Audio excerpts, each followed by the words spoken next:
Ang mabuting balita ng Panginoon ayon kay San Mateo. Noong panahong iyon, sumakay si Jesus sa bangka, kasama ang kanyang mga alagad. Bumugso sa lawa ang isang malakas na unos at halos matabunan ng mga alon ang bangka. Ngunit natutulog noon si Jesus, kaya't nilapitan siya ng mga alagad at ginising. "Panginoon, tulungan ninyo kami," sabi nila. "Lulubog tayo." At sinabi niya sa kanila, "Ano't kayo't natatakot? Napakaliit naman ng pananalig ninyo." Bumangon siya, sinaway ang hangin at ang dagat, at tumahimik ang mga ito. Namangha silang lahat at ang sabi, "Anong tao ito? Kahit ang hangin at ang dagat ay tumatalima sa kanya."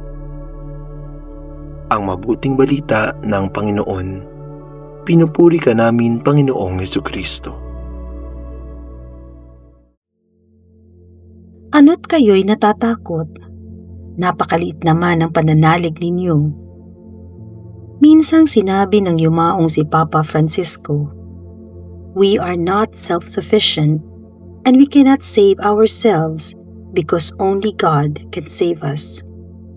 Ang takot ay isang normal at likas na damdamin ng tao. Subalit, kung hindi natin haharapin ang ating takot sa tulong ng pananampalataya, maaring malunod o makulong tayo sa ating mga kinatatakutan. Upang mapagtagumpayan natin ang takot, mahalagang malaman ang mga sumusunod na hakbang. Una, alamin o kilalanin mo ang bagay na nagbibigay sa iyo ng takot. Mahirap harapin o pagtagumpayan ang bagay na hindi mo alam o nakikilala. Kalawa, dalhin o ilapit mo sa Diyos ang iyong mga pangamba o takot. Gawin mong mga panalangin ang mga takot mo at gagawin namang mga biyaya ang mga ito ng Diyos. Huwag mong kalilimutan na makapangyarihan ng Diyos sa anumang takot na maaaring umaalipin sa iyo.